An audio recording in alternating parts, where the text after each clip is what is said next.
1 Maccabees chapter 6.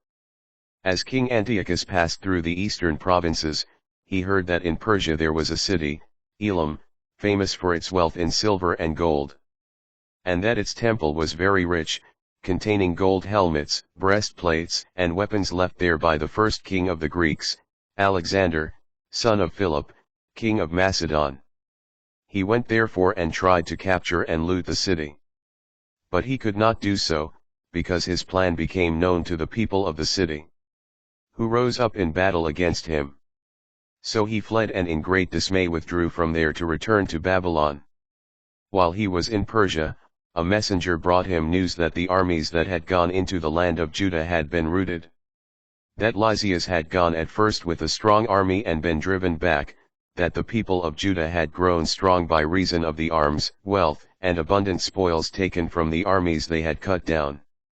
That they had pulled down the abomination which he had built upon the altar in Jerusalem, and that they had surrounded with high walls both the sanctuary, as it had been before, and his city of Bethzur. When the king heard this news, he was astonished and very much shaken.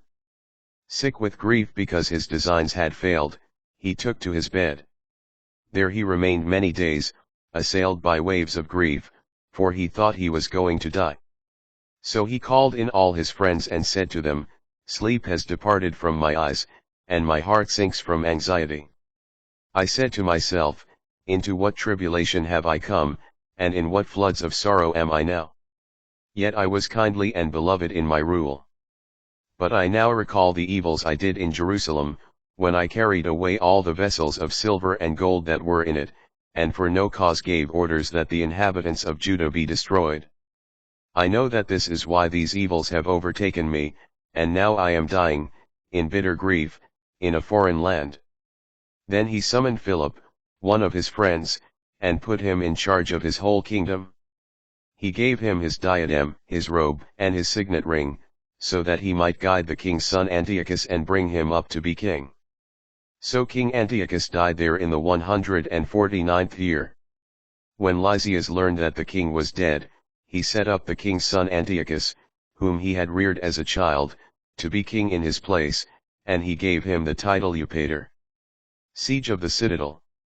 Those in the citadel were hemming Israel in around the sanctuary, continually trying to harm them and to strengthen the Gentiles. And so Judas planned to destroy them, and assembled the people to besiege them. So in the 150th year they assembled and besieged the citadel, for which purpose he constructed platforms and siege engines. But some of the besieged escaped, and some renegade Israelites joined them. They went to the king and said, "How long will you fail to do justice and to avenge our kindred? We agreed to serve your father and to follow his orders and obey his edicts. And for this our own people have become our enemies, they have put to death as many of us as they could find and have seized our inheritances.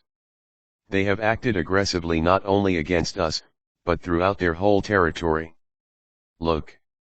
Today they have besieged the citadel in Jerusalem in order to capture it, and they have fortified the sanctuary and Bethzur.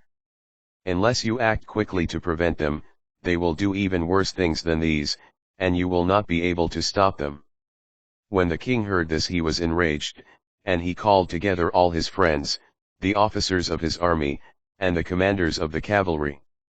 Mercenary forces also came to him from other kingdoms and from the islands of the seas.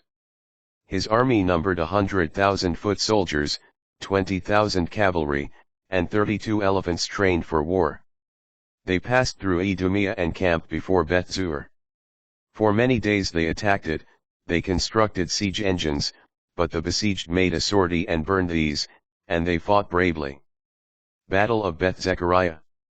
Then Judas marched away from the citadel and moved his camp to Beth-Zechariah, opposite the king's camp.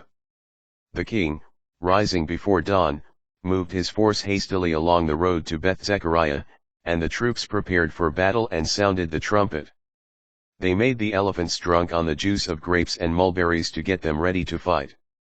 The beasts were distributed along the phalanxes, each elephant having assigned to it 1,000 men in coats of mail, with bronze helmets on their heads, and 500 picked cavalry. These accompanied the beast wherever it was, wherever it moved, they moved to and never left it. Each elephant was outfitted with a strong wooden tower, fastened to it by a harness. Each tower held 3 soldiers who fought from it, besides the Indian driver. The remaining cavalry were stationed on one or the other of the 2 flanks of the army, to harass the enemy and to be protected by the phalanxes. When the sun shone on the gold and bronze shields, the mountains gleamed with their brightness and blazed like flaming torches. Part of the king's army spread out along the heights, while some were on low ground, and they marched forward steadily in good order. All who heard the noise of their numbers, the tramp of their marching, and the clanging of the arms, trembled, for the army was very great and strong. Judas with his army advanced to fight, and 600 men of the king's army fell. Eleazar, called Avaran, saw one of the beasts covered with royal armor and bigger than any of the others, and so he thought the king was on it. He gave up his life to save his people and win an everlasting name for himself. He dashed courageously up to it in the middle of the phalanx, killing men right and left, so that they parted before him. He ran under the elephant, stabbed it and killed it. The beast fell to the ground on top of him, and he died there. But when Judas' troops saw the strength of the royal army and the ardor of its forces, they retreated from them. The siege of Jerusalem. Some of the king's army went up to Jerusalem to attack them, and the king established camps in Judea and at Mount Zion. He made peace with the people of Bethzur, and they evacuated the city, because they had no food there to enable them to withstand a siege, for that was a Sabbath year in the land. The king took Bethzur and stationed a garrison there to hold it. For many days he besieged the sanctuary, setting up platforms and siege engines, fire throwers, catapults, and mechanical bows for shooting arrows and projectiles. The defenders countered by setting up siege engines of their own, and kept up the fight a long time. But there were no provisions in the storerooms, because it was the 7th year, and the reserves had been eaten up by those who had been rescued from the Gentiles and brought to Judea. Few men remained in the sanctuary because the famine was too much for them, the rest scattered, each to his own home. Peace Treaty. Lysias heard that Philip, whom King Antiochus, before his death, had appointed to train his son Antiochus to be king, had returned from Persia and Media with the army that accompanied the king, and that he was seeking to take over the government.